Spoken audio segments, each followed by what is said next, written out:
لائق صد احترام علماء کرام اور معزز سامعین و سامعات اہل سنت، السلام علیکم ورحمۃ اللہ وبرکاتہ۔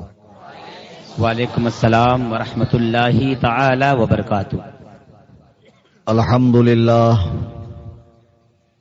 الحمد للہ الحمد للہ القوی الرحمن والصلاة والسلام علی رسول الیمن والامان وعلی آلہ وصحبہ الذین هم کملة الایمان وعلی من تبعهم بإحسان، خصوصاً علی امامنا الاعظم ابی حنیفۃ النعمان وعلى غوثنا الأعظم خزائن العرفان وعلى معجزة الرسول الإمام أحمد رضا خان عليه الرحمة والرضوان، أما بعد،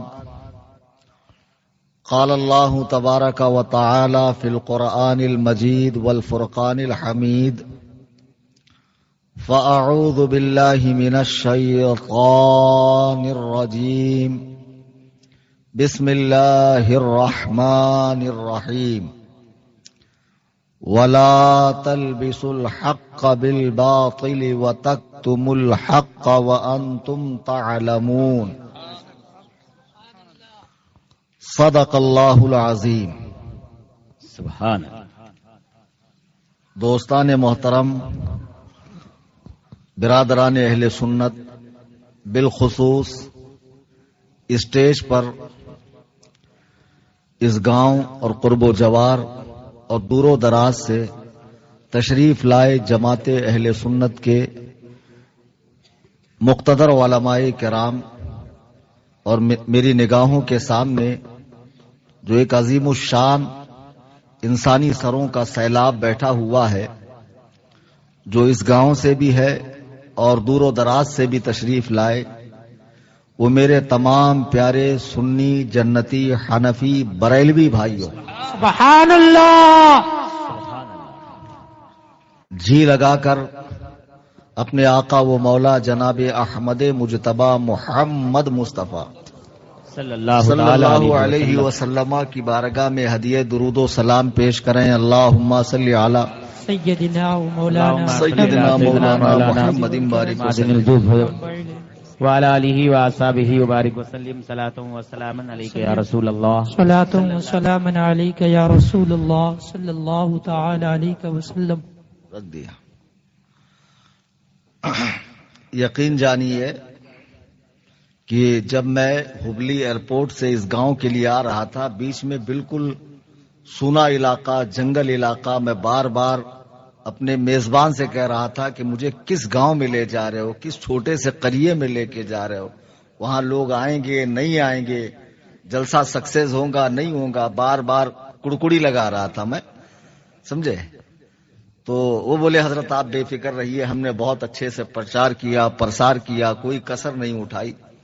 اور جب میں جلسہ گاہ میں پہنچا اور علماء کی ایک بڑی جماعت اور عوام الناس کو تا حد نگاہ میں دیکھ رہا ہوں، اور بالخصوص سیدہ زہرا طیبہ طاہرہ کی کنیزیں بھی بڑی تعداد میں موجود ہیں، تو خدا کی قسم دیکھ کر میرا دل جو ہے باغ باغ ہو گیا۔ واہ واہ، سبحان اللہ، سبحان اللہ، ماشاء اللہ۔ خلوص و للہیت کے جذبے سے سرشار ہو کر اس گاؤں میں پہلی مرتبہ اتنا بڑا پروگرام ہو رہا ہے، گاؤں کے علماء نے، اماموں نے، اور خاص طور سے یہاں کے نوجوانوں نے، بزرگوں نے بہت اچھا قدم اٹھایا کہ ہم ایک بڑا جلسہ کریں گے، علماء کو بلائیں گے۔ یقین جانیے کہ آپ کا جلسہ کامیاب ہو گیا۔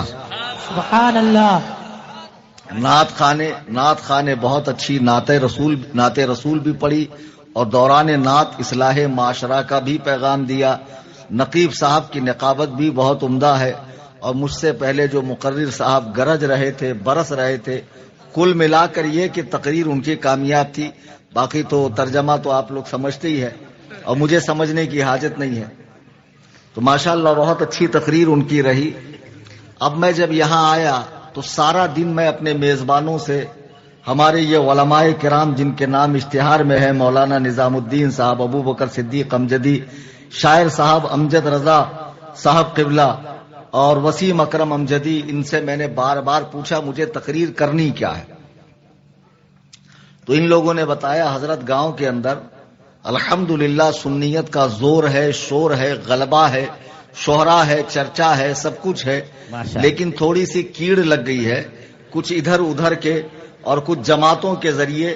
یہاں پر باقاعدہ وہابیوں کی ایک مسجد تو بنی ہے، دوسری کی تیاری ہے، اور ہمارے اپنے لوگ سنی صحیح العقیدہ مسلمان علم نہ ہونے کی بنا پر ان کے ساتھ اٹھنا بیٹھنا کھانا پینا ملنا جلنا کر رہے ہیں. ایک بہت اچھی بات یہ ہے کہ آپ نے خواتین کا گوشہ الگ کیا اور خواتین بھی تشریف لائیں. اچھی بات یہ ہے کہ جب خواتین دین کو سمجھتی ہے تو وہ اولاد کی تربیت دینی ماحول میں کرتی ہے. سبحان اللہ. اور پھر اس کے بعد اس کرناٹک کی سرزمین پر ہمارے بزرگوں کے بڑے احسانات ہیں، بالخصوص جن کا سب سے زیادہ احسان میں مانتا ہوں کہ عمر کی اس منزل میں جب لوگ گھر کو چھوڑنا پسند نہیں کرتے، ہم جیسے نوجوان مولوی پروگرام دینے میں آنا کانی کرتے ہیں، وہ روز و شب دورہ کر کے گاؤں گاؤں دیہات دیہات جا کر سنیوں کو جگا رہے ہیں. میری مراد حضور محدث کبیر کی ذات ہے. سبحان اللہ سبحان اللہ. بے شک حق ہے حق ہے. کہ جن کا احسان ہے اس کرناٹک کی سرزمین پر کہ یہ سنیت کا چمن لہلہاتا ہوا نظر آ رہا ہے. یہ شاداب چہرے، شگفتہ چہرے، مسکراتے چہرے حضور محدث کبیر کا احسان عظیم ہے. تو ہمارے بزرگوں کا آنا جانا ہے. اب وہابیوں کو یہ سنیت کی شادابی دیکھی نہیں جا رہی ہے، وہ بھی بہت ایڑی چوٹی کا زور لگائے ہیں کہ کسی طرح ہمارا کام بھی پھلے پھولے، لوگ ہمارے پاس آئیں اور ہمارا سلسلہ بھی آگے بڑھے. تو بہت سے لوگ جن کو علم نہیں ہے وہ دونوں کو مسلمان سمجھنے کی بنا پر، نمازی سمجھنے کی بنا پر قرآن دونوں ایک ہی پڑھتے ہیں، ایک ہی اللہ کا نام لیتے ہیں، ایک ہی رسول کا نام لیتے ہیں. دونوں کا مذہب حنفی بھی ایک ہی ہے، اور 100 سال سے اوپر دونوں جماعتوں کے بزرگ بھی ایک ہی ہے. 100-150 سال سے اوپر زیادہ خاص فرق نہیں ہے. یہ سب مولویوں کے چوچلے ہیں، مولویوں کے جھگڑے ہیں. ہمیں ان جھگڑوں میں نہ پڑھ کر ہمیں جو ہے ایک دوسرے سے معاملات اچھے رکھنا چاہیے. جہاں موقع ملے نماز پڑھ لینا چاہیے. دین یہاں سے سیکھو یا وہاں سے سیکھو، اچھی بات لے لو بری بات چھوڑ دو. اس طرح کی ایک جنرل سوچ لوگوں کی بنی ہوئی ہے اور لوگ دونوں طرف آنے جانے کا سلسلہ کر رہے ہیں. آج کی اس نشست میں اپنی بات کو بہت ہائی نہیں رکھوں گا کہ باؤنس کر جائے. بہت آسان صاف لفظوں میں آپ کو ایک پیغام دے کر جاؤں گا. سنیت ایک الگ مذہب ہے، وہابیت ایک الگ فکر ہے جس کی پیدائش انگریزی دور میں ہندوستان کے اندر ہوئی ہے، اور ان سے دور رہنا، ان کی تعلیمات کو سمجھنا، ان کے افکار و نظریات کو جاننا کتنا ضروری ہے. میرے بزرگوں اور دوستوں، میں آپ سے ایک بات پوچھنا چاہتا ہوں. ایک معمولی سا فون پرچیز کرنے کے لیے جب آپ مارکیٹ میں جاتے ہیں، کتنی شاپس وزٹ کرتے ہیں، کتنے ماہرین کی آرا کو آپ سنتے ہیں کہ کس کی کیا رائے ہے اس بارے میں. یوٹیوب پہ کتنے ویڈیوز آپ دیکھ لیتے ہیں کہ مجھے یہ موبائل لینا ہے تو لوں یا نہیں لوں. میں سوچ میں پڑ گیا کہ کوئی بھی ایک معمولی چیز جو ہم لینا چاہتے ہیں اس کے لیے دنیا بھر کی جانچ پڑتال کرتے ہیں. جب بات ایمان اور عقیدے کی آتی ہے تو ہم اتنے بھولے اور اتنے سادے کیوں ہو جاتے ہیں کہ جہاں موقع ملا نماز پڑھ لیا، جہاں موقع ملا جماعت میں جا کر بیان سن لیا، جہاں موقع ملا اس جماعت کی کتاب دین کے نام پر اٹھا کر لا کر گھر میں رکھ رہا ہے، قرآن کا ترجمہ لا کر رکھ رہا ہے. خدا کی قسم یہ لاپرواہی تمہیں بہت بھاری پڑے گی. اگر تم اپنی اولادوں کو بد عقیدگی دے کر چلے جاؤں گے تو تمہاری قبروں پہ فاتحہ پڑھنے والا کوئی نہ ہوگا، تمہیں ایصال ثواب کرنے والا کوئی نہ رہے گا، بلکہ اس کا گناہ ہمیشہ ہمیشہ تمہیں ملتا رہے گا. آج کی اس نشست میں آپ کو یہ اچھے سے سمجھ کر اٹھنا ہے کہ تمہارے گاؤں کے اندر جو تبلیغی جماعت ہے جس کا کنیکشن دیوبند سے ہے، اور دیوبند کا وجود انگریزی دور اقتدار کے اندر انگریزی حکومت میں ہندوستان میں عمل میں لایا بنایا گیا، اس کے پیچھے کی غرض کیا ہے، اس کے پیچھے کی وجہ کیا ہے. اگر آپ نے یہ سمجھ لیا، خدا کی قسم تم کبھی گمراہ نہیں ہو سکتے ہو. بے شک. عزیزان گرامی وقار، ایک ہے ان کی نماز، ان کا روزہ، ان کی چلت، ان کی پھرت، ان کی تبلیغ، ان کا دین کے لیے محنت، گاؤں گاؤں، قریہ قریہ، بستی بستی، نگر نگر، ڈگر ڈگر، دکان دکان، مکان مکان جانا، ملکوں کا سفر کرنا، اپنی کمر کو کمرہ بنا کر دنیا بھر کا پسارا لے کر اس پر گھومنا. ہمیں اس سے کوئی لینا دینا نہیں ہے. یا وہ نیاز نہیں کرتے، فاتحہ نہیں کرتے، درگاہ پہ نہیں جاتے، قندوری نہیں کرتے، یا وہ 10واں 40واں 20واں نہیں کرتے، حضور کے نام پر انگوٹھے نہیں چومتے، کھڑے ہو کر سلام نہیں پڑھتے، یا رسول اللہ کا نعرہ نہیں لگاتے. اس پر بھی ہمارا ان کا جھگڑا نہیں ہے. یہ چیزیں فرض یا واجب نہیں ہے. کوئی کرے تو اچھا، چھوڑ دے تو گنہگار نہیں ہے. یہاں جتنے سنی علماء بیٹھے ہیں یہ آپ کو بتائیں گے کہ یہ چیزیں جو ہم کر رہے ہیں، 11ویں یا 6ٹھی یا نیاز یا فاتحہ یا انگوٹھے چومنا، صلاۃ و سلام پڑھنا، مزارات کے آراز کرنا، مزاروں پہ حاضری دینا، یہ ساری چیزیں ضروری نہیں ہے، اچھی ہے. اگر کوئی کرے تو ٹھیک، اگر چھوڑ دے کسی وجہ سے تو وہ گنہگار نہیں ہے. ہمارا ان کا جو جھگڑا ہے وہ نیاز و فاتحہ کے اوپر نہیں ہے، بلکہ اصل جھگڑا ہے ایمان کے مسئلے میں، حضور کی ذات کو لے کر. عزیزان محترم، ہندوستان میں جب انگریز کے منحوس قدم پڑتے ہیں تو ہندوستان میں اس وقت 2 ہی فرقے تھے. ایک فرقہ تھا شیعہ، جس کو رافضی کہتے ہیں. آج جن کا جھٹن کھانے والے ہمارے آستین کے صاحب نام نہاد مولائی، جن کو میں میلائی کہتا ہوں، وہ پیدا ہوئے. پھر دوسری طرف تھا اہل سنت و جماعت.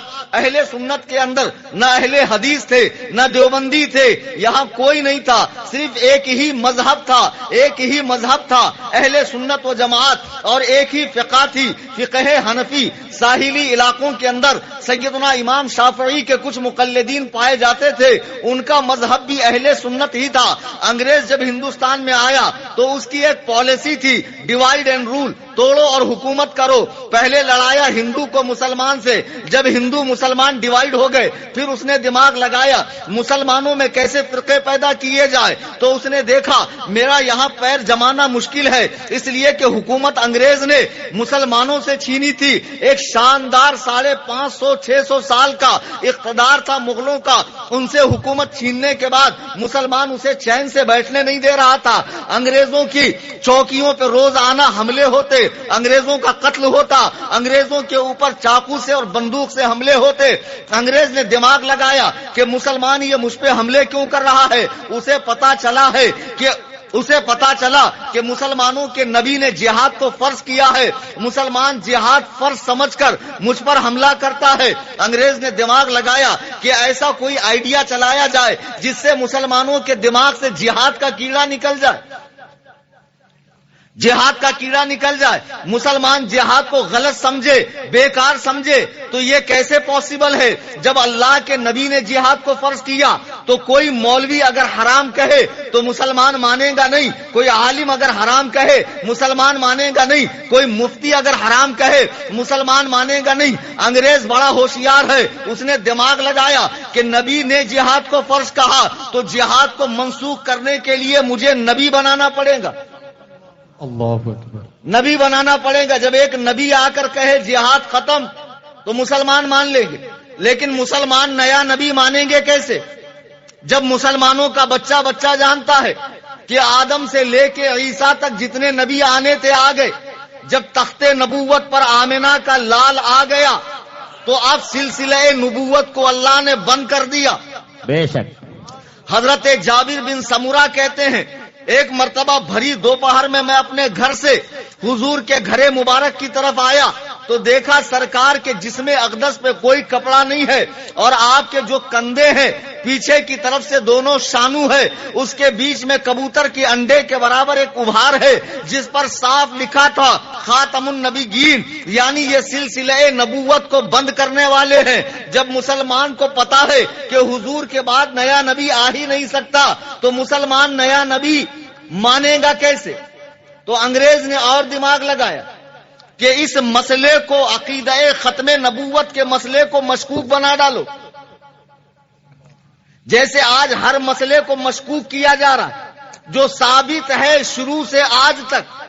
آج اس میں نئے نئے محقق لوگ جو رات میں کرتے کی جگہ پاجامہ پہنتے ہیں وہ مسلمانوں کے دلوں میں وسوسے پیدا کر رہے ہیں. جیسے مسلمانوں کا بچہ جانتا ہے انبیاء کی مبارک جماعت کے بعد روئے زمین پہ سب سے افضل سیدنا ابو بکر صدیق ہے.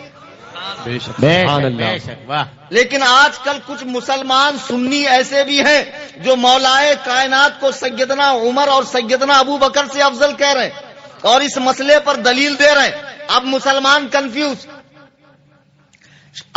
زمانہ نبوت سے آج تک مسلمان تراویح 20 رکعت پڑھتا آیا ہے. ابھی رمضان کا مہینہ آنے والا. پھر ایک ماڈرن فرقہ آیا جس نے حدیث دکھا کر ہاف کر دیا اور ان کے بڑے بھائی شیعوں نے صاف کر دیا شیعہ تراویح نہیں پڑھتے. دلیل حدیث سے. اب مسلمان پریشان ادھر جاؤں کہ ادھر جاؤں. ایسے ہی انگریز نے دماغ لگایا کہ پہلے نبی نہیں بناتے, پہلے نبی آ سکتا ہے ایسا ذہن بنایا جائے. کلس میں جتنے دیوبندی ہیں اور ضرور میری تقریر وہ کہیں چھپ چھپا کے سن رہے ہوں گے. سبحان اللہ. یہ للکار ہے, شیر کی للکار ہے. بہت خوب بہت خوب. واہ واہ واہ. سنیوں نے شیر پالا. سنی بمقابلہ دیوبندی وہابی رافضی خارجی ناسبی نیچری جتنے بھی ہے 72 سب کے مقابلے میں ایک سنی بریلوی. سنیوں نے شیر پالا. سبحان اللہ. واہ واہ واہ واہ واہ. میں یہاں اپنی ایڈ کرنے نہیں آیا ہوں.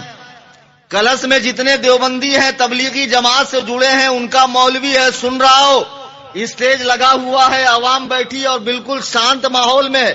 دیکھو میری تقریر میں بھی یہ داد نہیں دے رہے ہیں, یعنی کتنے پرسکون بیٹھے ہیں. اگر فل فور علل فور اسی اسٹیج پر آپ مناظرے کے خواہش مند ہیں تو تشریف لا سکتے ہیں, تشریف لا سکتے ہیں. میں اس بات کی گارنٹی لیتا ہوں کہ آپ کے ساتھ کوئی زیادتی نہیں ہوگی. آپ تشریف لائیں اور امت کو خلفشار سے نکال دیں. امت جو کنفیوژن کا شکار ہے اس سے نکل جائیں. تو تشریف لے آئیے, مناظرہ کر لیجئے. اگر آج مناظرے کی تیاری نہیں ہے تو آپ کے لیے ایک گڈ نیوز اور ہے کہ میں کرناٹک میں ابھی اور 4 دن ہوں. اور صرف دیوبندیوں کو نہیں, اہل حدیثوں کو کہہ رہا ہوں, میلائیوں کو کہہ رہا ہوں, رافضیوں کو کہہ رہا ہوں, بابا پارٹیوں کو کہہ رہا ہوں, دکن کے جتنے مرشداں حضرتاں سرکاراں بادشاہ جتنے بھی ہے دکن کے جٹھادھاری سرکار اور جتنے بھی ہے شریعت بیزار, سب سے کہہ رہا ہوں اگر آپ مجھ سے مناظرہ کرنا چاہیں تو میں شاہ نور میں غلام رضا سے رابطہ کر لیں یا مولانا نظام الدین سے رابطہ کر لیں. الحمدللہ یہ فقیر بریلویت کا ترجمان بن کر, مسلک اعلی حضرت کا ترجمان بن کے آپ سے مناظرے کے لیے تیار ہے. سبحان اللہ. نعرہ تکبیر, اللہ اکبر, نعرہ رسالت, یا رسول اللہ. سنیوں نے شیر پالا, سنیوں نے شیر پالا. نعرہ تکبیر, نعرہ رسالت, یا رسول اللہ. عزیزان محترم, اب وہ لوگ جو اس مجمع میں بیٹھے ہیں وہابیوں کے پیچھے نماز پڑھتے ہیں, کبھی انہیں اس طرح للکارتے دھاڑتے گرجتے برستے دیکھا ہے؟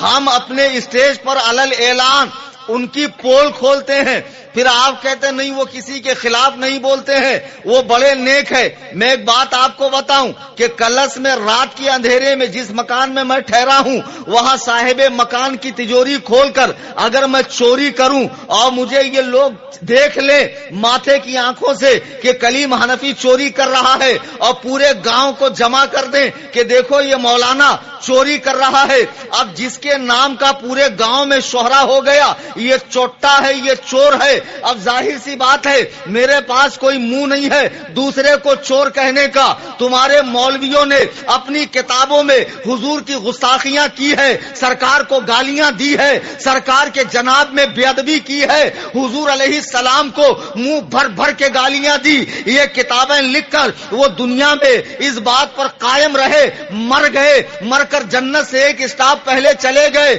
آج 150 سال تک ان کی یہ کتابیں چھپ رہی ہے. یہ ہے اسی لیے ہم دکھا رہے ہیں. تم کس منہ سے ہمیں غلط کہو گے؟ اگر تمہارے پاس ایسا کوئی پروف ہے کہ اعلی حضرت نے, مفتی اعظم نے, حجت الاسلام نے, صدر الشریعہ نے, حضور تاج الشریعہ نے, مفتی احمد یار خان نعیمی نے, ہمارے بزرگوں نے ایسا کچھ لکھا ہے تو پھر کیا قیامت کے لیے اٹھا رکھا ہے؟ سامنے آ جاؤ وہ عبارتیں لے کر, اس کا جواب دینے کے لیے میں تیار ہوں. اور جو تمہارے اکابرین نے حق رکھا ہے, تمہارے اکابرین نے جو بھر بھر کے باتھ روم کیا ہے, اس کی صفائی کون تمہارا باپ کرے گا؟ واہ واہ سبحان اللہ. میں بھی مراٹھواڑے کا ہوں, مہاراشٹر کا. ہر 150 کلومیٹر پہ زبان تھوڑی بدل جاتی لیکن تقریباً ملتی ہے. ہمارے یہاں کے لوگ بولتے نہیں بولنا یہ کھاندے کو برا, کسی کے پھٹے میں پیر نہیں ڈالنا, اپنے صابن سے دوسرے کے کپڑے نہیں دھونا, ایسے میٹھے میٹھے باتیں میرے سامنے نہ کو کرو. بہت ہی سخت بولتے مولانا. ارے سخت بولتے, ٹائٹ بولتے, کڑوا بولتے, کڑوی دوا فائدہ کرتی. بخار آئے بات تے کو کیا ڈاکٹر میٹھے میٹھے گولیاں دیتا؟ کھا کر کے نہیں, میٹھے گولیاں سے بخار نہیں جاتا, کڑو دوا سے بخار جاتا ہے. کڑک بولتے ہیں, ٹائٹ بولتے ہیں, لیکن رائٹ بولتے ہیں. ہماری باتوں میں لچر پچر پنا نہیں ہے. بہت خوب, بہت سمجھ میں آئی بات؟ ہمارے یہاں ویسا نہیں. عصر کے بعد نکلتے 5-6 لوگ, ایک امیر صاحب, اس میں پیچھے گاؤں کا ایک رہبر. اب تو کلش پہ بہت زور مار رہے جماعتی کہ جتنا زیادہ ہو ہمارا کام بڑھنے نہیں دینا. آج کے اس جلسے کے بعد جماعتیوں کو 100 سال پیچھے ڈھکیل دو. واہ واہ. اب علماء بھی ایکٹیو ہو جاؤ, نوجوان بھی ایکٹیو ہو جاؤ, اپنی مسجدوں کو آباد کرو اور اپنی جماعت کا کام کرو. جلسے جلوس وغیرہ کا اہتمام, مکاتب کا, مدارس کا اہتمام کرو, علماء سے کنیکٹ ہو جاؤ, دین سیکھو. بہرحال یہ عصر کے بعد نکلیں گے. گاؤں کا ایک امیر صاحب, ایک رہبر, 5-6 لوگ مسجد سے نکلیں گے. ذرا ان کو دیکھو تو, نگاہیں نیچی, داڑھی بڑی, ماشاءاللہ پیٹ العلوم نکلا ہوا, ہاتھ پیچھے بندھا ہوا, ہاتھ میں 4 انگل کی تسبیح ہے جو مشکل سے چلتی ہے, اور خدا جانے انگلی تسبیح پہ چلتی کہ کہاں چلتی. آتا جا پھنستا جا, آتا جا پھنستا جا پڑ رہا ہے. اب یہ جو چل رہا ہے معلوم پڑتا ہے یہ نیک لوگ جو چل رہے ہیں, جناب جبریل کا قافلہ آسمان سے گزر رہا تھا, اسی میں سے 2-4 ٹپک کے نیچے آ گئے. کتنے نیک, کتنے پرہیزگار. لیکن جو یہ امیر بن کے جماعت میں آیا, ذرا گاؤں میں جا کے پتا کر اس کا ریکارڈ کیا ہے, اس کا پاس ٹین کیا ہے. یہ بیاس کھانے والا, ماں باپ کو مارنے والا, بھایا کا حق چھیننے والا, بہنوں کا حق نہیں دینے والا. یہ پہلے خود پی کے پڑا رہتا تھا گٹر میں, اور جب کتا ٹانگ اٹھا کے چھوڑتا تو کہتا ساقیہ اور پلا, اور پلا, اور پلا. آج امیر صاحب بن کر جماعت میں گھوم رہا ہے. جماعت لے کر آئے اور بھولے بھالے لوگوں پہ اٹیک کرتے ہیں. کبھی کسی کے خلاف نہیں بولتے. کس منہ سے بولیں گے؟ ہے کیا جو بولیں گے؟ نہیں بولتے, نہیں بولتے, بول ہی نہیں سکتے, بول ہی نہیں سکتے. ان کے پاس کچھ ہے ہی نہیں. بہرحال آئے, سلام دعا کرے, ایک سنی کے ساتھ بھولے بھالے, آئیے اللہ رسول کی بات ہوگی. اب وہ بولتا میں تمہارے ساتھ آؤں گا تو پان پٹی کون سنبھالے گا؟ اللہ سنبھالے گا. میرے بھائی, جماعت کا کام اتنا اونچا کام ہے, اتنا بڑا کام ہے, اتنا اعلیٰ کام ہے, اتنا عرفہ کام ہے. ایک مرتبہ گاڑی جا رہی تھی, پیٹرول ختم ہو گیا. امیر صاحب نے رو رو کے دعا کرے, ساتھیوں نے پانی ڈالا, گاڑی چلنے لگی. اتنی پھیکم پھاک, اتنا جھوٹ, اتنا فراڈ.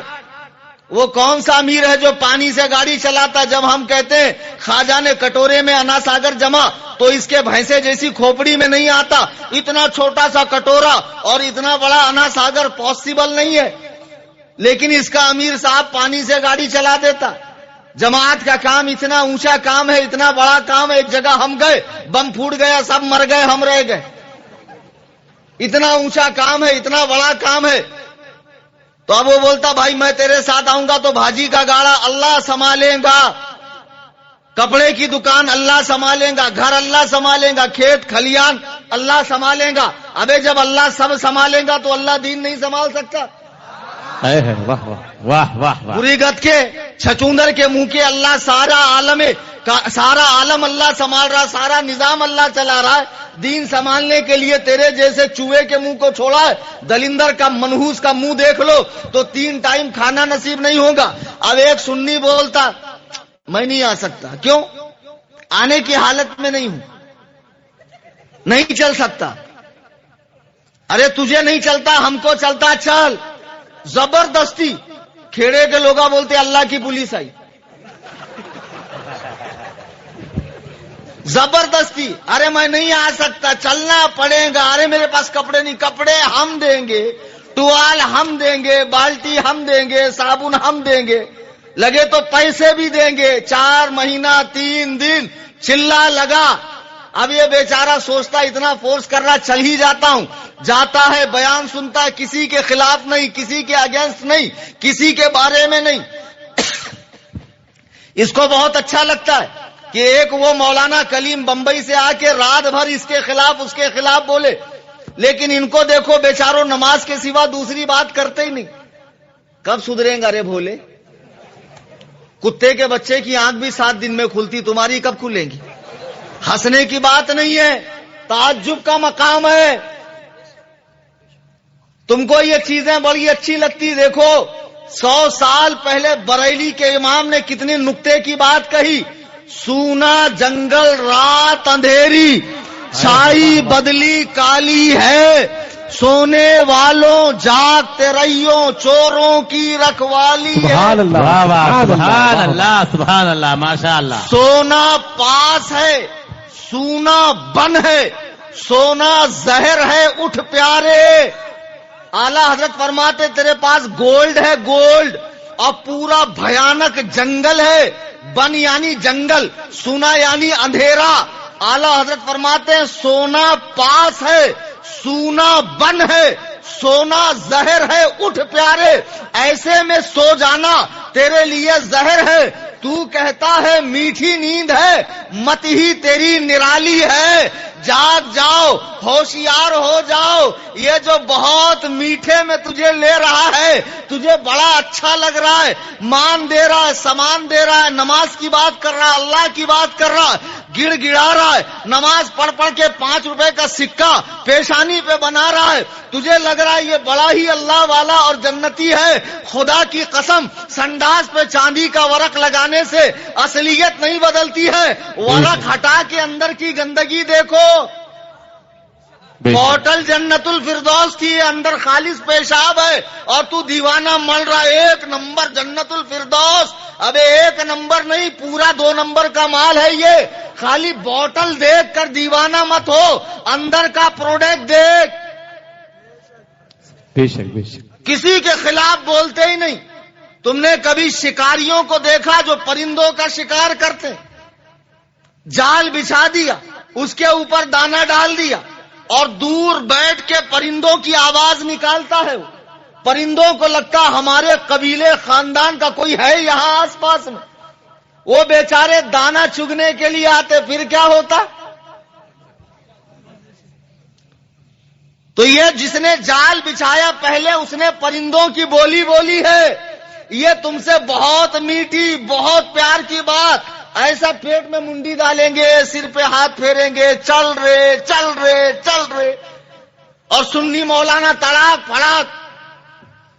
تو اس کو وہاں بہت پیار مل رہا ہے، اس پیار کے چکر میں جا رہا ہے. لیکن خدا کی قسم میں کہتا ہوں تم تبلیغ میں جاؤ، شیعت میں جاؤ، رافضیت میں جاؤ، نیچریت میں جاؤ، مرزا پلمبر کو فالو کرو، جاوید غامدی کو فالو کرو، اہل القرآن کو فالو کرو، یا جتنے بھی فرقوں کے نام پر دکانیں سجی ہے، ایک مرتبہ ان کا لٹریچر دیکھ لو، ان کی کتاب دیکھ لو کہ ان کے بزرگوں نے لکھا کیا ہے. سمجھ میں نہیں آ رہا، جا رہے ہو دنادن جا رہے ہو. مولانا نمازیش پڑھتے نا، مغرب کی 3 پڑھتے نا، میں نے کب بولا 4 پڑھتے؟ ابلیس سے زیادہ پڑھے. 6 کروڑ سال زمین کا کوئی حصہ، آسمان کا کوئی چپا اس کے سجدے سے بچا نہیں، لیکن ایک نبی کے لیے اکڑ گیا تو خدا کی بارگاہ سے اکھڑ گیا. اللہ کو ایک نبی کی بارگاہ میں اس کی جسارت پسند نہیں آئی. ابا واستکبر وکان من الکافرین، نکل جا کہ تو کافر ہو گیا. مجھے بتاؤ، جس نے 6 کروڑ سال اللہ کی عبادت کی ہو، ملائکہ کے ساتھ نور کے جھولے میں بیٹھ کر جنت میں رہتا ہو، جب آدم کے لیے جھکا نہیں، اللہ نے اسے راندے درگاہ کر دیا. اور جس نبی کے صدقے میں آدم اور تمام نبی تشریف لائے، آسمان کا شامیانہ اور زمین کا بچھونا بچھایا گیا، جس کے لیے جنت و دوزخ کو بنایا گیا، اس نبی کی بارگاہ میں ان عقل کے اندھے، شکل کے گندے، دیو کے بندے، ان تبلیغی جماعت کے ملاؤں نے اپنی کتابوں میں جو گالیاں لکھی ہے، اسے پڑھنے کے بعد تمہارا ضمیر کیسے گوارا کرتا ہے ان کے ساتھ رشتہ داری کرنے، کھانے پینے، اٹھنے بیٹھنے؟ نماز پڑھ کر تم کمال نہیں کر رہے ہو، نماز کو بچانا کمال ہے. بے شک. ارے بے وقوف، مجھے بتا کہ اگر اللہ تعالی کسی شخص کو اتنی دولت دے کہ وہ چاندی کے اینٹ اور سونے کی چھت لگائے اور ہیرے جواہرات پیس کر، ریتی سیمنٹ کی جگہ ہیرے جواہرات پیس کر وہ ان اینٹوں کے اندر رکھے، مسجد کا ڈائریکشن قبلہ ادھر رکھنے کے بجائے تھوڑا سا ادھر رکھ دے، اس مسجد میں نماز ہوگی؟ ہو جانا چاہیے، مینج کر لو، تھوڑا سا ایڈجسٹ کر لو، کیا ہوتا؟ مسجد ہی ہے نا، کتنی مہنگی ہے نا، کتنے پیسے لگے نا. وہاں تو ایسے باتیں نہیں کرتے، وہاں تو بہت جلدی آپ کو فتویٰ یاد آتا. مولانا مسجد کتنی قیمتی ہے وہ نہیں دیکھی جائے گی، اگر حضور کے منہج پر نہیں ہے تو وہ مسجد نہیں ہے. ایک گھاس پھوس کی اگر مسجد ہو اور اس کا ڈائریکشن صحیح ہو، اس میں نماز ہو جائے گی. پتا چلا مسجد کا قیمتی ہونا نہیں دیکھا جائے گا، اس کا ڈائریکشن صحیح ہے یا نہیں یہ دیکھا جائے گا. اگر تم فجر میں جاؤ، امام کے کرتے پر 1 درہم کے برابر گوبر دیکھ لو تو تم اس کے پیچھے نماز نہیں پڑھو گے، اس لیے کہ نمازی کا بدن، لباس اور جگہ کا پاک ہونا ضروری ہے. اب جس امام کا دل بغض رسول میں پورا ناپاک ہو چکا ہے، کالا ہو چکا ہے، اس کے پیچھے نماز کیسے پڑھتے ہو؟ ابھی میں نے کتاب نہیں دکھائی. واہ، بہت کلش کے دیوبندیوں، تمہاری بھی آنکھ کھول لو، جو ادرے گدرے ہیں دونوں ناؤں میں جنہوں نے پیر رکھا، BPL بن پیندے کے لوٹے، نر نمادی حیدرآبادی، جدھر بو جا ادھر سو جا، کنفیوژن کا شکار، ادھر جاؤ کہ ادھر جاؤ. کبھی انہیں صحیح نکلا تو ایک دلندر مجھے بولتا بمبئی میں تو کس کے خلاف نہیں بولتا. میں نے کہا کیوں؟ بولے قبر میں گیا اور وہ سونڈ والا آیا تو گنپتی کیوں رے میرے خلاف بولتا تھا. کیا جہالت ہے بتاؤ یار، کیا تھنکنگ ہے لوگوں کی، کیا سوچ ہے. بے وقوفو، اہل سنت کا سچا مذہب مضبوطی سے پکڑ لو اور سارے مذاہب پر لعنت بھیجو. یہی وہ صحابہ کا دین ہے جو تسلسل سے اولیاء کرام کے ذریعے اور امام اہل سنت کی تجدید کے ذریعے مسلک اعلی حضرت کی شکل میں ہمیں ملا ہے. اور فرقوں میں، فتنوں میں بٹنا نہیں ہے ہمیں. بے شک. جو لوگ تبلیغی جماعت سے ہمدردی رکھتے ہیں جاتے ہیں، ذرا انہیں میں بتا دوں کہ انگریز کے منحوس قدم جب ہندوستان میں پڑے تو اس نے مسلمانوں سے جذبہ جہاد ختم کرنے کے لیے ایک نیا نبی پیدا کرنے کا سوچا. اب نیا نبی پیدا کرنے سے پہلے جو ختم نبوت کا عقیدہ ہے، بنیادی اور ٹھوس عقیدہ ہے، یہاں جتنے بیٹھے ہیں مجھے کلیجے پر ہاتھ رکھ کر بتاؤ، کیا تمہارا یہ عقیدہ نہیں ہے کہ حضور کے بعد کسی معنی کے اعتبار سے بھی نبی پیدا نہیں ہو سکتا؟ ہے یا نہیں ہے؟ بڑے افسوس کی بات ہے، اتنے بڑے مجمع میں میں عقیدے کی بات پوچھ رہا ہوں اور چند لوگ کہہ رہے ہیں، باقی لوگ شاید نیند کا غلبہ کیا ان لوگوں کو. کیا آپ سب کا یہ عقیدہ نہیں ہے کہ حضور آخری نبی ہے، ان کے بعد کوئی نبی آ ہی نہیں سکتا ہے؟ بے شک یہ عقیدے کی بات ہے اور ڈنکے کی چوٹ پہ ہونا چاہیے. اور بریلوی بولتا ہی ڈنکے کی چوٹ پر ہے, دب کر لچک کر نہیں بولتا ہے. بریلوی کہتے ہی اسے ہیں.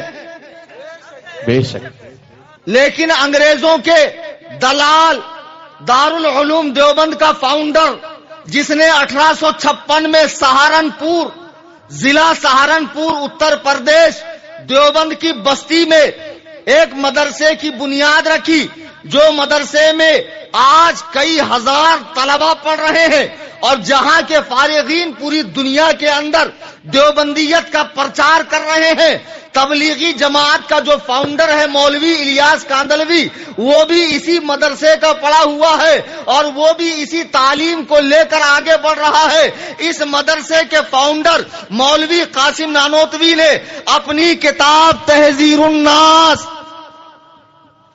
اس میں 3 جگہوں پر حضور کے آخری نبی ہونے کا انکار کیا گیا ہے.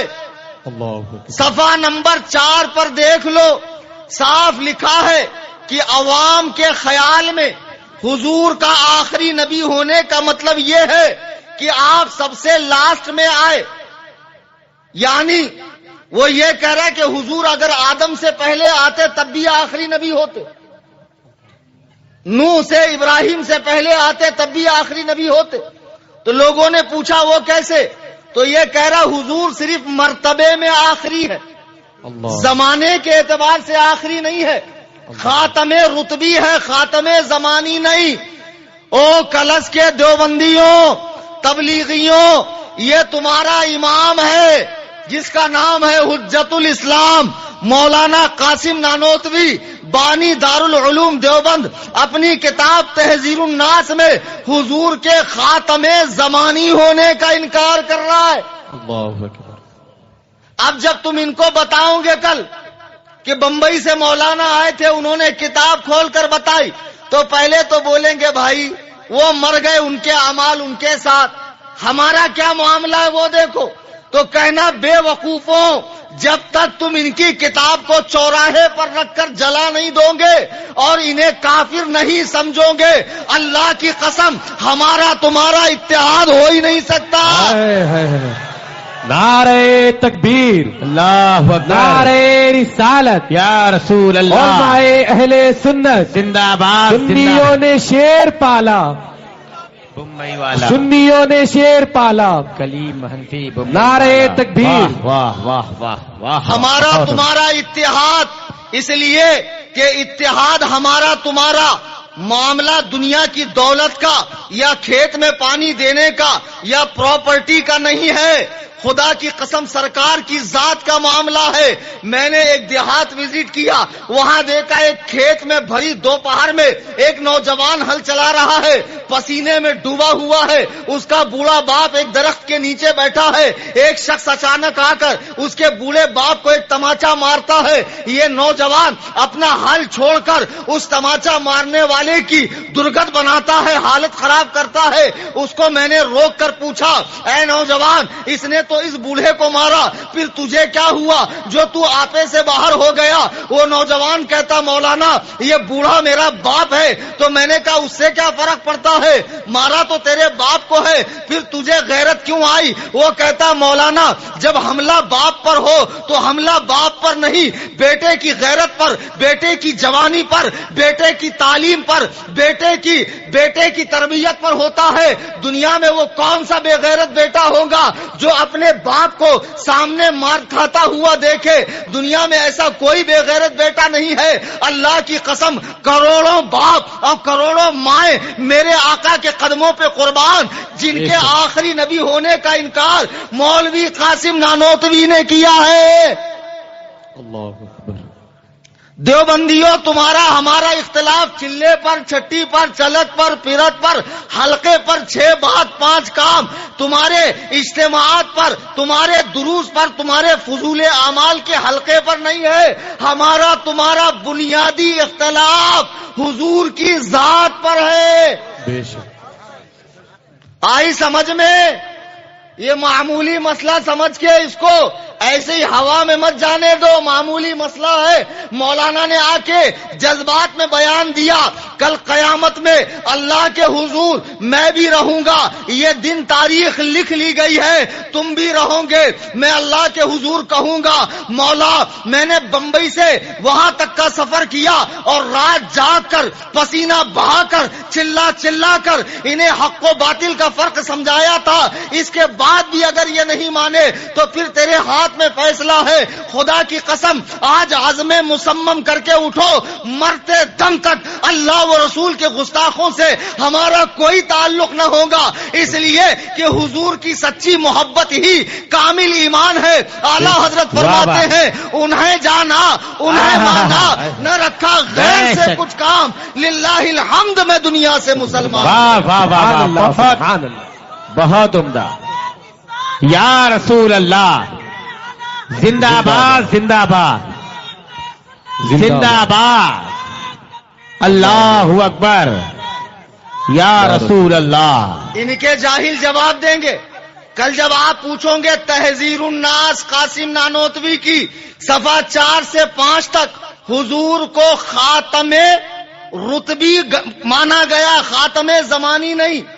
اور اس سے بھی بھینکر بات صفحہ نمبر 40 پر اسی کتاب میں کہ نیا نبی آ سکتا ہے، اللہ اکبر، نیا نبی آ سکتا ہے، صفحہ 40 پر۔ یہ کتاب ہاتھ میں نے پکڑا ہے، دیوبندیوں کے امام صاحب، اگر آپ کہیں چھپ چھپا کر سن رہے ہو تو آ جاؤ دیکھ لو۔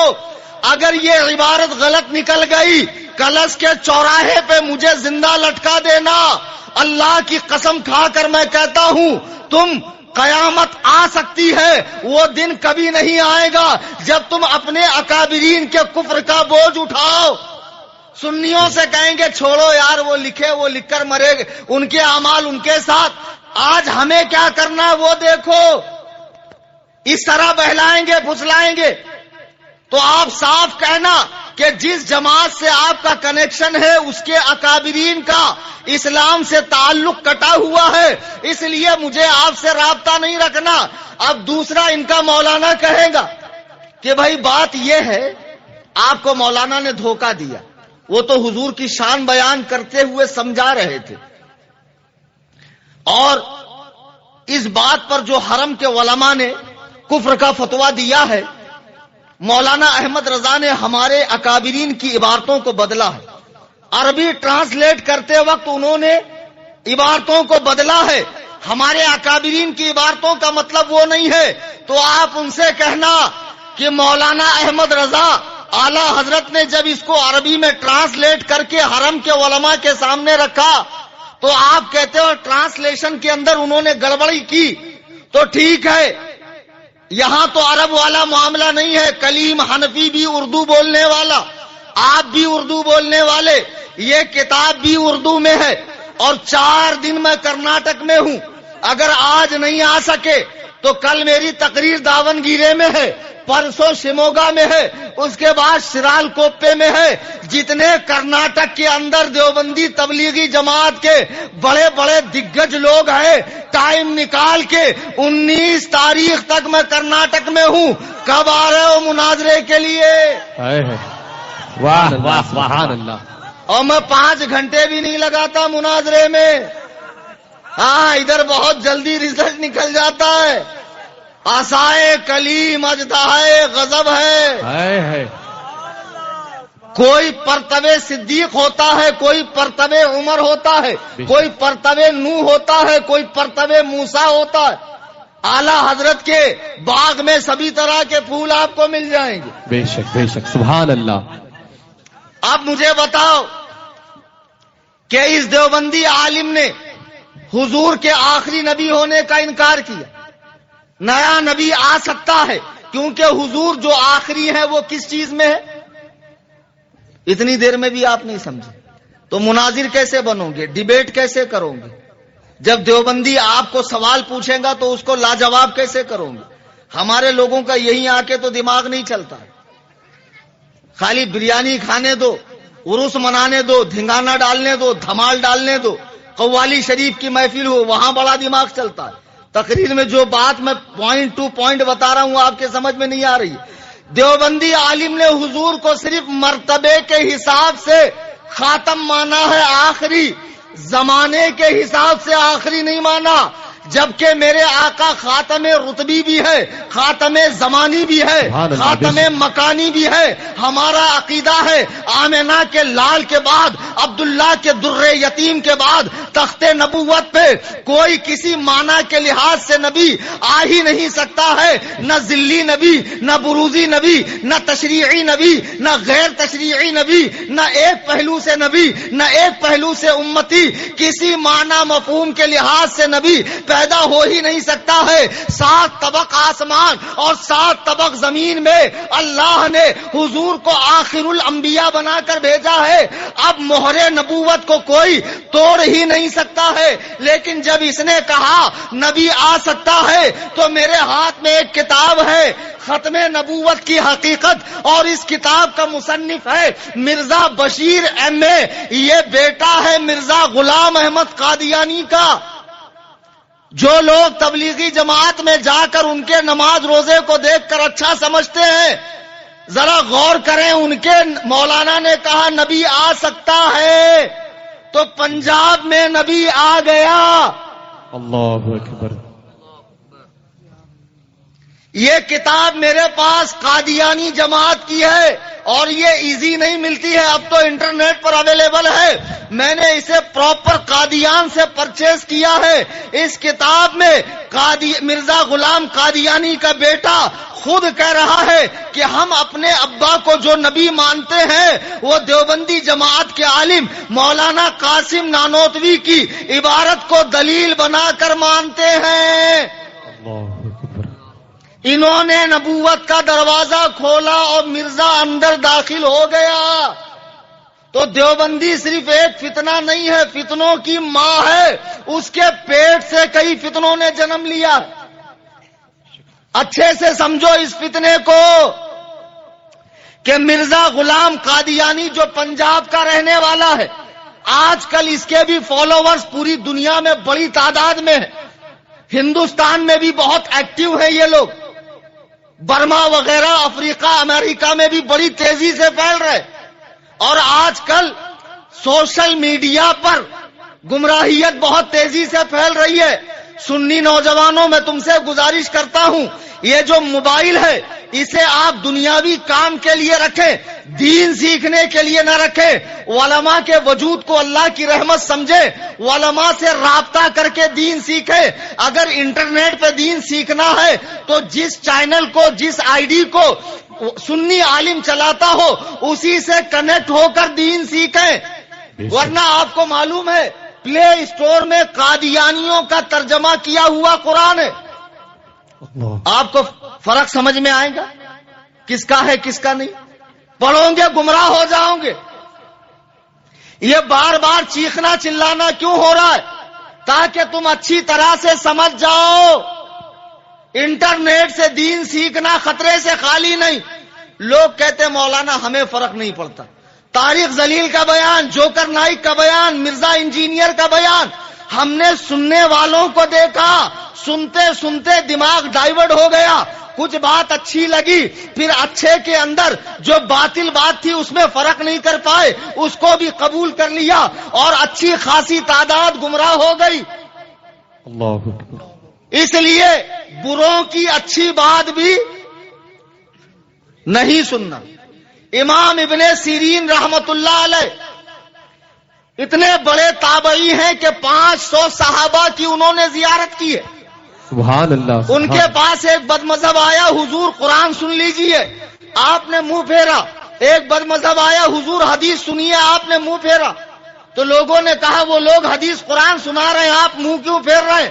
امام ابن سیرین کہہ رہے ہیں بے شک یہ حدیث قرآن سنا رہے ہیں، لیکن بعد میں یہ کوئی بات اپنی طرف سے ایڈ کر دیتے اور میں سمجھ نہیں پاتا یہ اللہ رسول کی بات ہے یا نہیں، اور میرا دل اسے قبول کر لیتا، پھر دھیرے دھیرے میں گمراہیت کے راستے پہ چلا جاتا۔ آپ فرماتے ہیں بروں کی اچھی بات بھی نہیں سننا، آپ کو دین سیکھنا ہے سنی علماء سے سیکھو۔ آج کے بعد بد مذہب اسکالرز کو، بد مذہب مقررین کو یوٹیوب پہ سن کر ان کے ویوز مت بڑھاؤ، انہیں سبسکرائب مت کرو، انہیں فالو مت کرو، انہیں لائک مت کرو، بولو انشاءاللہ۔ انشاءاللہ۔ لوگ پتہ نہیں کون سا ایسا ان کا واٹر پروف ایمان ہے کہ اس پہ فرق ہی نہیں پڑتا۔ مولانا ہمیں فرق نہیں پڑتا، ابے اچھے اچھے گمراہ ہو گئے، بڑے بڑی خانقاہوں کے پیر رافضیت کی بولی بول رہے ہیں۔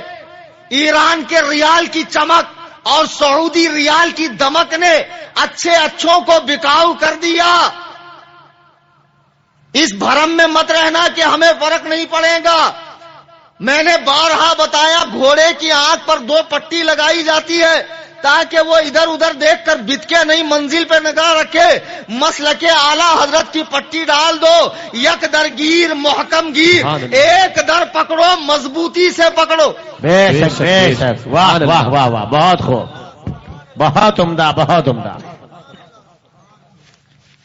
اور جو لوگ کسی کو برا نہیں کہتے، سب کے اوپر ہلکا ہاتھ رکھتے ہیں، سلح کلی مزاج والے بی پی ایل بن پیندے کے لوٹے، وہ بھی دیکھ لیں کہ تبلیغی جماعت کے ابا مولوی قاسم نانوتوی نے میرے آقا علیہ السلام کے آخر الانبیاء ہونے کا انکار کیا ہے۔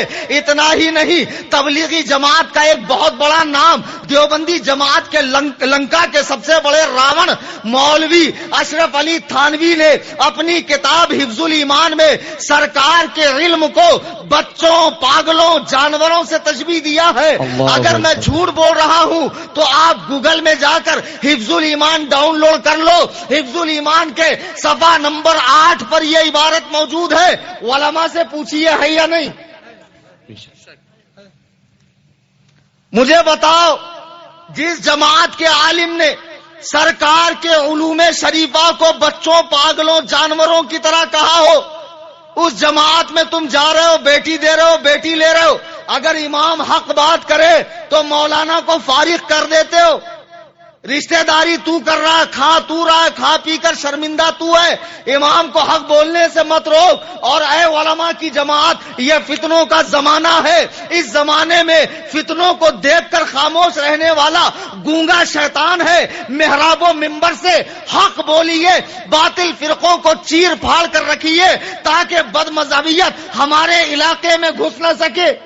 بے شک بے شک، سبحان اللہ، بے شک۔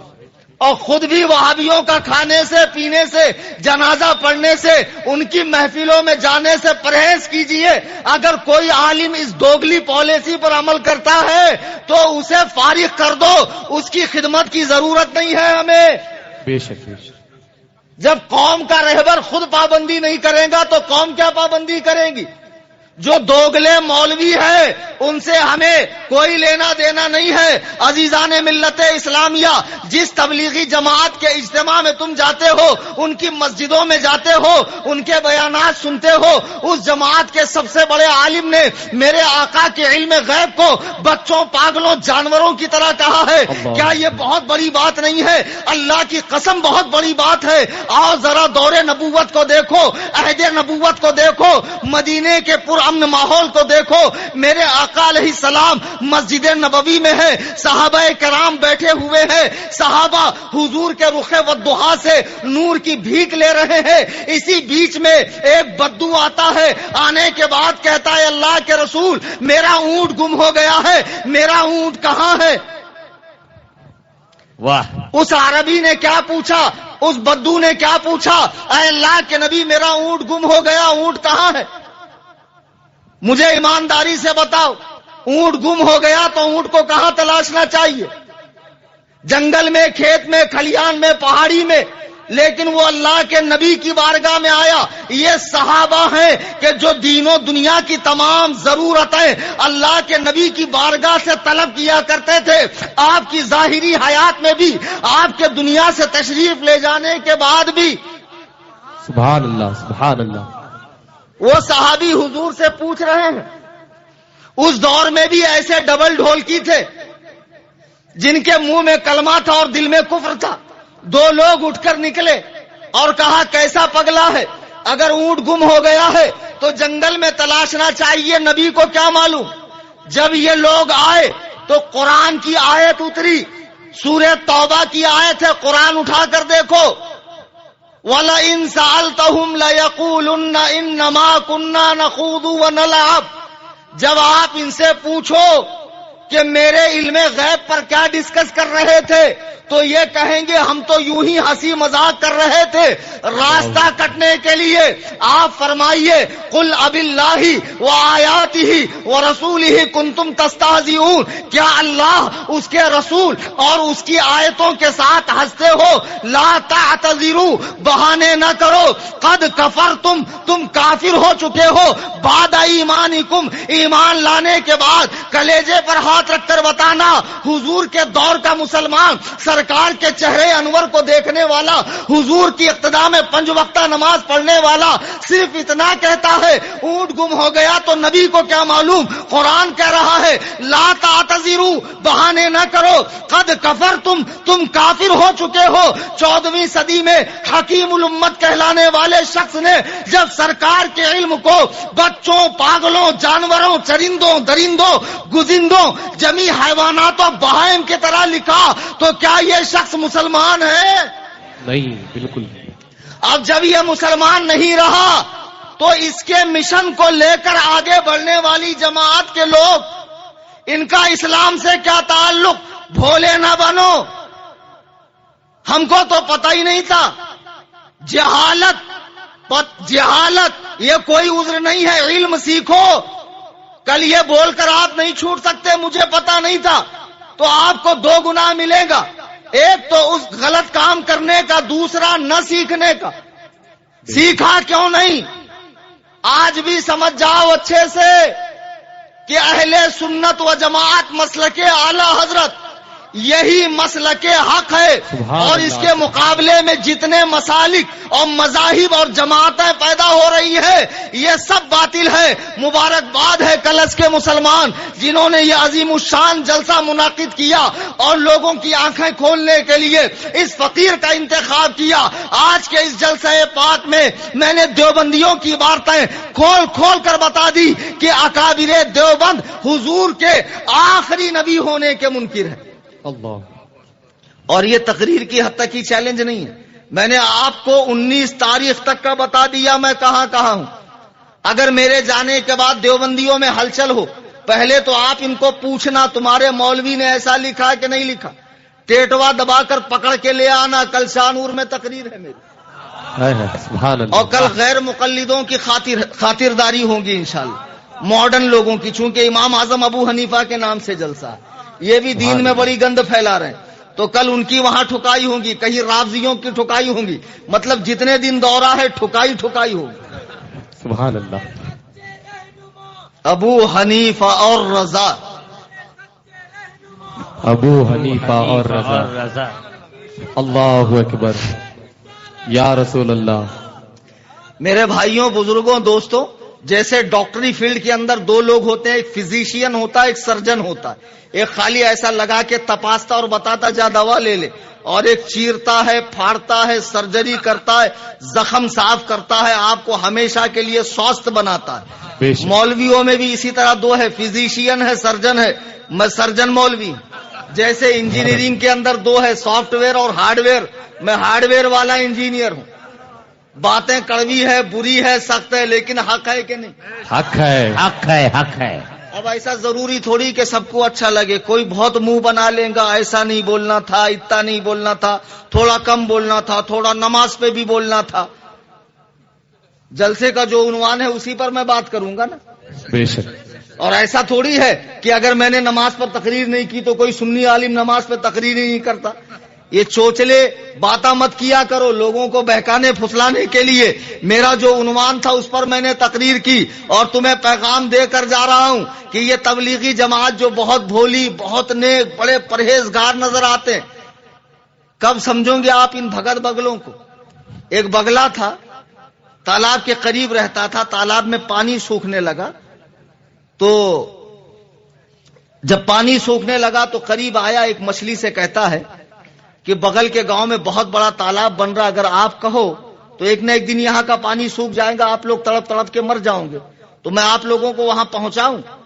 تو مچھلیوں نے کہا تمہارے اوپر ہم کیسے بھروسہ کر سکتے، تم تو ماساہاری آدمی ہو، شاکاہاری تو ہو نہیں۔ بولے میں نے بہت دن ہوا، ڈاکٹر نے کہا کہ آپ کے لیے نان ویج صحیح نہیں ہے، تو میں نے بالکل پیور ویج کھانا شروع کیا ہے۔ اب مچھلیوں نے اس پر اعتماد کرنا شروع کیا، بھائی ٹھیک ہے ہم کو فلاں گاؤں میں پہنچا دے۔ اب یہ بیچارہ روزانہ ایک ہی کو لے کے جاتا، دو کو نہیں لے جاتا، زیادہ بڑا پیٹ نہیں ہے نا، تو روزانہ ایک کو اٹھا کر چٹ کر جاتا۔ اب یہ جب پوچھتی کہ ہماری بہنیں بہت خوشحال ہے، ہیپی ہے، ان کا تو خاندان قبیلہ بہت آگے بڑھ گیا، معاملہ بہت دور تک پہنچا، رشتہ داری بہت دور دور تک پہنچ گئی ہے، اور پورا تالاب صاف کرنے کے بعد بھی کیا رہا، یہ بھگت بگلا پکا شاکاہاری رہ گیا۔ تو یہ جتنے بھگت بگلے ہیں صرف دکھنے میں اچھے ہیں، نمازی، پرہیزگار، متقی، خدا کی قسم